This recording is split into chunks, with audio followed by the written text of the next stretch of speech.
Bonjour, c'est Ursule encore. On est le 29 août 2025. Alors je viens sonner la trompette aujourd'hui encore. Et je viens proclamer le retour de notre Seigneur Jésus-Christ. Amen. Soyons tous bénis. Soyons remplis de sa grâce, n'est-ce pas? Et de sa joie aussi. Alors, il n'y a pas d'âge pour courir sa course. Amen. Il n'y a pas d'âge devant Dieu, n'est-ce pas? Pour que tu te mettes à vivre la raison pour laquelle tu es sur la terre. Alors, il y a plusieurs personnes, n'est-ce pas, qui se limitent à cause de l'âge. On se dit, ah, mais ce n'est plus pour moi, je pense que je suis déjà trop vieux, j'ai 50 ans, j'ai 60 ans. Surtout que on vit dans une époque où les gens, n'est-ce pas, camouflent leur âge. Alors, ils sont peut-être dans la quarantaine, commencent à avoir les cheveux gris. Alors, on essaye de couvrir ça pour que cela ne paraisse pas et puis qu'on paraisse jeune. Parce que de toutes les manières, ce que les gens font dans le temps où on est, dès que les gens ont l'impression que tu vas vers un certain âge, 50, 60, ils n'ont pas de boulot pour toi. Alors, les gens veulent paraître jeunes, dynamiques, et puis, donc, pour les boulots de la terre, qu'est-ce que l'être humain ne donnerait pas pour pouvoir avoir tel boulot? Et puis, on soigne notre apparence physique, de telle sorte que on est embauché, et après les gens disent, mais oui, juste entre nous, ça va rester entre nous, tu as quel âge? Il dit, ah, mais j'ai 60 ans. Et puis l'autre est surpris, tu as 60 ans, mais vraiment, moi, je te donnerais autour de 45, je ne pourrais pas imaginer.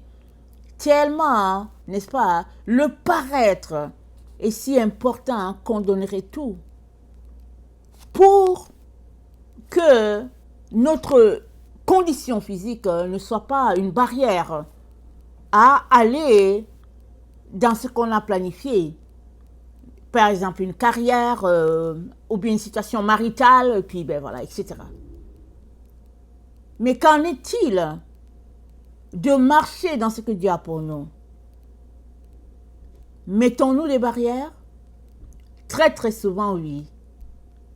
On se sent appelé, n'est-ce pas, comme un missionnaire, exemple, et puis on se dit, oh non, mais je pense que si j'étais encore jeune, 25-30 ans, je pense que oui, mais là, au fait, je me sens assez avancé en âge, je pense que c'est risqué de faire un voyage et puis d'aller vivre dans une terre étrangère, loin de la famille, c'est risqué. Et on donne toutes sortes de raisons. Mais quand on prend la Bible, n'est-ce pas, dans Jean 3, Nicodème ne s'est pas limité. Malgré l'âge qu'il avait, il est allé voir Jésus. Et l'histoire nous rapporte que Jésus était très jeune, n'est-ce pas, par rapport à tous ces leaders religieux-là. Jésus était jeune. Et Nicodème fait partie du collège des pharisiens, n'est-ce pas, qui observaient Jésus, qui étaient là pour noter tout ce qui se passait. Et Nicodème, n'est-ce pas, est arrivé à la conclusion que personne ne peut faire ce que Jésus-Christ fait si Dieu n'est pas avec lui. Ça, c'est Nicodème. Qu'est-ce qui s'est passé avec ses collègues? On ne sait pas forcément, mais on sait que ses collègues ont fait sortir cette parole selon laquelle Jésus-Christ chassait les démons par Belzébul, le prince des démons. Mais Nicodème n'a pas cru à ce qu'il disait. Lui-même, il s'est levé, il est allé voir Jésus-Christ. Il a dit, n'est-ce pas? Attendez, je vais lire. Jean 3. Mais il eut un homme d'entre les pharisiens nommé Nicodème, un chef des Juifs, qui vint, lui, auprès de Jésus de nuit, et lui dit, Rabbi, nous savons que tu es un docteur venu de Dieu, car personne ne peut faire ces miracles que tu fais si Dieu n'est avec lui. Jésus-Christ lui répondit, en vérité, je te le dis, si un homme ne naît de nouveau, il ne peut voir le royaume de Dieu. Nicodème lui dit, comment un homme pourrait-il naître quand il est vieux? Peut-il entrer dans le sein de sa mère et naître? Jésus-Christ répondit, en vérité, je te le dis, si un homme ne naît d'eau et d'esprit, il ne peut entrer dans le royaume de Dieu. Ce qui est né de la chair est chair, ce qui est né de l'esprit est esprit. Donc Nicodème était vieux. Il dit à Jésus-Christ, quand quelqu'un est vieux là, comment pourrait-il rentrer dans le ventre de sa mère? Nicodème était d'un certain âge. Et même, n'est-ce pas, dans le temps, avant qu'on te donne un poste de responsabilité, n'est-ce pas, on considère, n'est-ce pas, certaines situations que tu as. Ta situation maritale, ton âge, en tout cas, parce que l'âge, souvent, c'est signe de sagesse. On considère tout ça avant de te donner le poste pour dire vraiment, il va prendre la situation à cœur et puis toutes ces affaires de jeunesse, il n'est plus là-dedans et puis, etc., etc. Alors, Nicodème s'est dit quoi? Il s'est dit, Nicodème, un chef des Juifs, il était chef. Il était parmi les leaders. Mais il n'a pas considéré sa position. Il n'a pas considéré son siège. Il s'est dit, ici, là, il faudrait que j'aille à la source pour savoir ce qui en est vraiment. J'aimerais avoir le cœur net, malgré son âge avancé. Avait-il 60 ans, 50, 70, on ne sait pas. Mais on sait seulement qu'il a dit à Jésus, quand quelqu'un est vieux, là, comment pourrait-il, n'est-ce pas, naître de nouveau? Il ne peut pas rentrer dans le sein de sa mère. De toutes les manières, une fois que tu es sorti, tu peux retourner à l'intérieur. Tu es déjà sorti. Alors Jésus-Christ lui dit, non, il s'agit ici, n'est-ce pas, de naître d'eau et d'esprit. Il s'agit de naître d'eau et d'esprit. Ça dit, Jésus-Christ lui dit, il s'agit de naître d'eau. D'eau, ça dit la parole de Dieu. Il s'agit de naître de la parole de Dieu. Il s'agit de naître d'esprit, ça dit, il s'agit de naître de tes pensées. Parce que tes pensées, n'est-ce pas, apportent ton comportement. Ou bien ton comportement naît de tes pensées. Alors, si tes pensées ne sont pas alignées sur les choses de Dieu, Jésus-Christ te dit aujourd'hui qu'il y a possibilité que tes pensées puissent s'aligner sur les choses de Dieu afin que ton comportement, n'est-ce pas, puisse changer aussi. Alors Jésus-Christ dit à Nicodème, tu as besoin de ces deux choses-là. Ce n'est pas de retourner dans le ventre de ta mère. Mais ce que tu as besoin, n'est-ce pas, c'est que ton eau que tu bois, l'eau dans laquelle tu te laves, dans laquelle tu fais tes affaires, cette eau-là, ça a besoin d'être renouvelé. Et nous savons que l'eau, c'est la parole de Dieu. Jésus-Christ a dit, n'est-ce pas, à la femme samaritaine, l'eau que je te donnerai là, ça deviendra en toi une source qui va jaillir jusque dans la vie éternelle. Parce que celui qui boit mon eau, il n'aura plus soif. Mais ton eau là, que tu vas dans le puits là, on aura encore soif. Mais cette eau là que moi, Jésus-Christ te donne, une fois que tu bois mon eau, c'est fini. Tu es désaltéré à vie. Et puis, cette eau ne fait que, n'est-ce pas, se purifier davantage, et se purifier davantage de telle sorte que, jusque dans la vie éternelle, cette source-là ne tarit pas. Alors, Nicodème, n'est-ce pas, il voulait avoir le cœur net sur qui est cet homme-là. Certainement, il connaissait les Écritures. Certainement, il se demandait si ce n'était pas lui l'agneau annoncé par les prophètes. Il devait se poser 1001 questions. Il n'est pas resté là, croiser les mains pour dire, ok, tu vas me dire la vérité. Je me demande bien c'est qui que je vais aller voir. Où est-ce que je vais trouver la solution? Non. Il s'est déguisé, il est allé de nuit pour voir Jésus.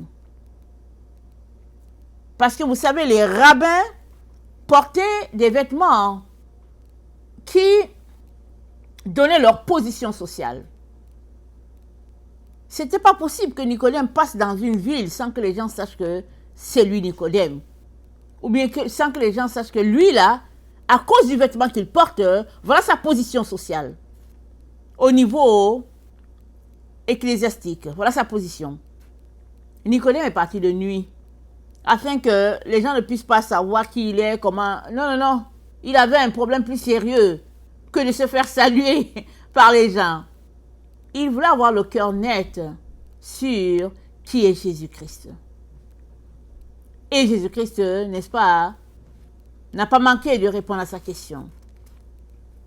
Mais ici, aujourd'hui, n'est-ce pas, ce que j'aimerais refaire sortir, c'est l'âge de Nicodème qui n'a pas été une barrière pour lui. Quel âge avait Nicodème? On ne peut pas savoir.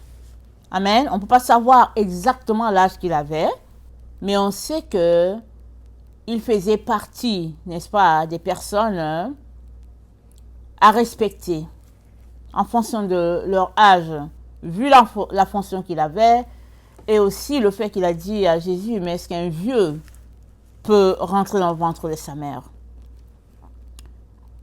Il ne s'est pas bloqué en disant, je suis trop vieux maintenant, et ce n'est plus le temps pour moi de savoir si c'est lui le Messie ou pas.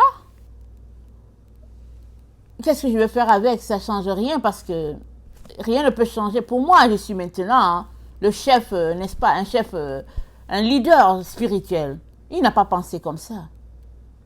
Il s'est juste dit, je dois m'enquérir de cette situation et m'assurer, n'est-ce pas, que j'ai la vérité. C'est ça qui était important pour Nicodème. Et, alléluia, Jésus-Christ lui a répondu, mais au fait, la suite de l'histoire nous montre que Nicodème est entré dans sa destinée. Parce que lui et Simon, n'est-ce pas, le riche, qui a prêté son cimetière, qui a prêté son tombeau, n'est-ce pas, pour que Jésus-Christ soit enterré, les deux sont allés descendre le corps de Jésus-Christ, alors qu'il a été cloué. Les deux, n'est-ce pas, ont fait les cérémonies qu'il fallait faire, les prières qu'il fallait et tout, et ils l'ont couché à l'endroit où Jésus-Christ s'est couché.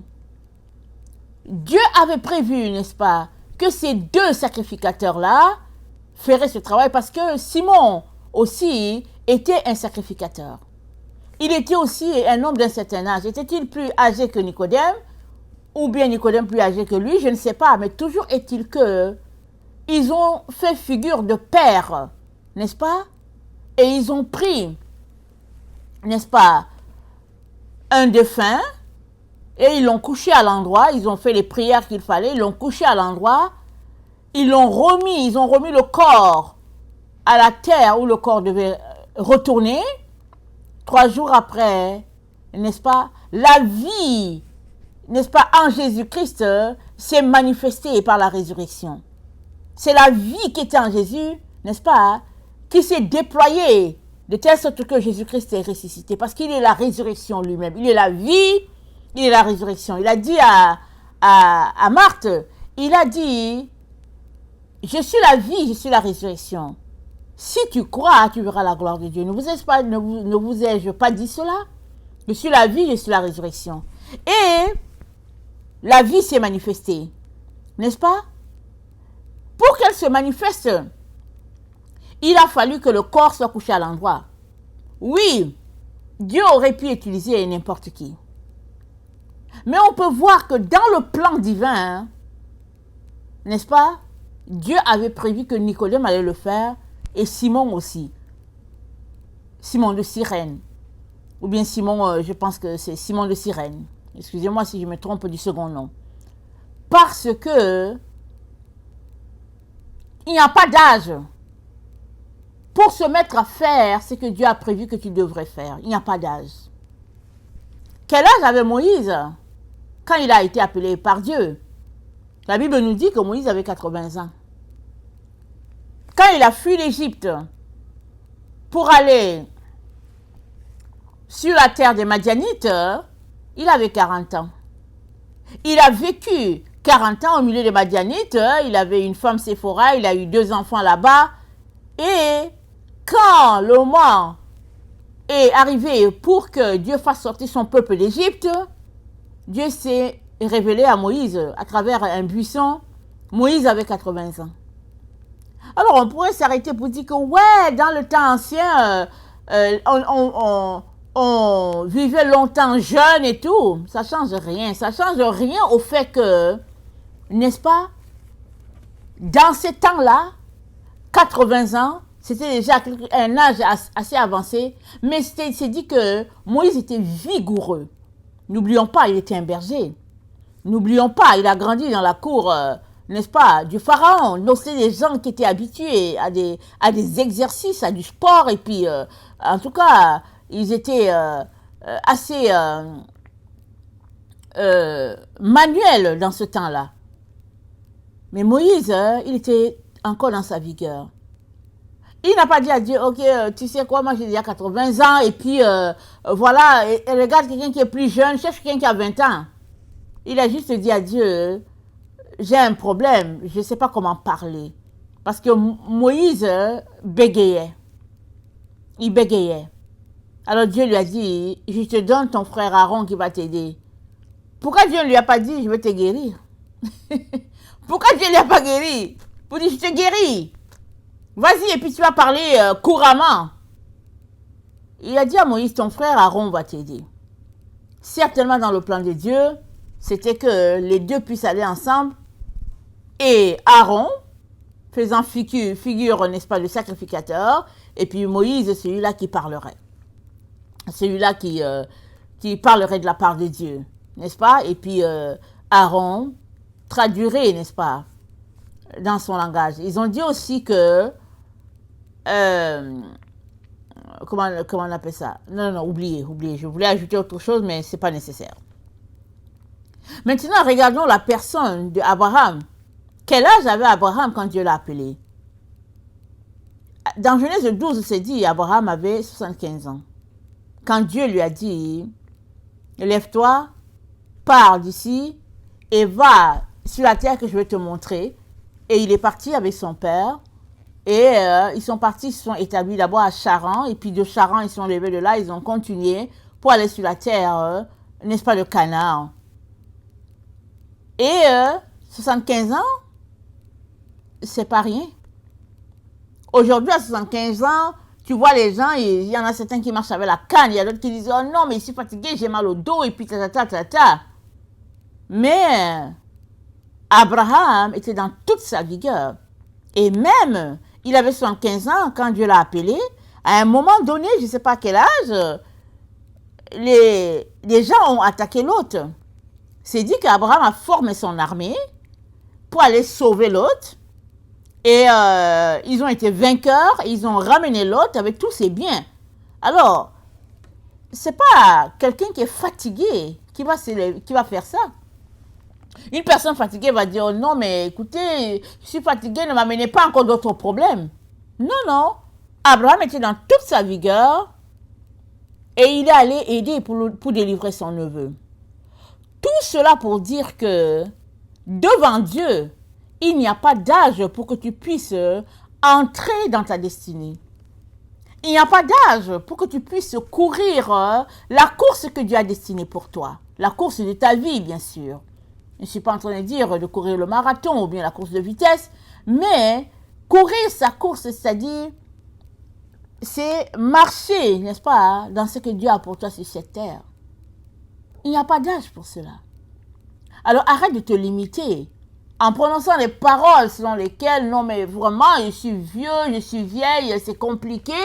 Arrête de prononcer des paroles qui opposent ce que Dieu aimerait faire avec toi. Mais aussi, arrête, n'est-ce pas, de placer des barrières entre Dieu et toi. De telle sorte que ce qu'il veut faire avec toi, il n'arrive pas.